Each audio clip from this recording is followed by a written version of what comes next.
DOP சீரிஸில் இன்றைக்கி பார்க்க போகிற பாடல், அதாவது கண்ணதாசன் அவர்கள் என்றைக்குமே எல்லா கவிஞர்களோட ஸ்பெஷலான கவிஞர் இன்னொரு கண்ணதாசன் வரப்போகிறதே இல்லை அப்படின்னு எல்லாரும் சொல்கிறதுக்கு என்ன காரணம் அப்படிங்கிறதுக்கு ஒரு எக்ஸாம்பிளாக இளையராஜா அவர்கள் மேடையில் பகிர்ந்துக்கிட்ட விஷயத்தை உங்கள்கிட்ட சொல்கிறேன். அதாவது அன்னைக்கு வேகமாக பாடல் பதிவு பண்ணணுமா, அதனால் என்ன பண்ணியிருக்காரு, கொஞ்சம் நேரமே வர சொல்லியிருக்காரு கண்ணதாசன் அவர்கள். நேரமே வந்த கண்ணதாசன் இளையராஜாட்ட வந்தோடனையும், ஏன்னா என்னமோ சுச்சுவேஷன் கேட்கும்போதே ரொம்ப நமக்கு இரிட்டேட்டிங்காக இருக்குமா, அப்படி தான் சுச்சுவேஷனே கேட்பாரான். சுச்சுவேஷன் என்னென்னு சொல்லி அப்படின்ட்டு காரி எச்சை துப்புவாரான் இதில் ஏஸ்ட்ரேல.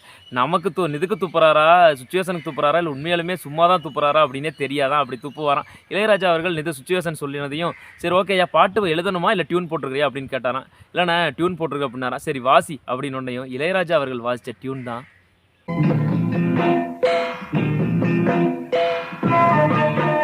இந்த டியூனை கேட்டோன்னையுமே உடனே கண்ணதாசன் அவர்கள்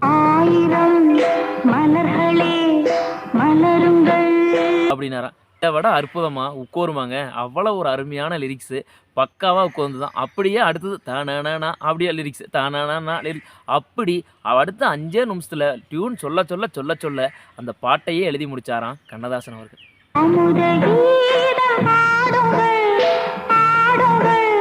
இதனால தாங்க சொல்கிறாங்க இன்னொரு கண்ணதாசன் வரப்போகிறதே கிடையாதுன்னு.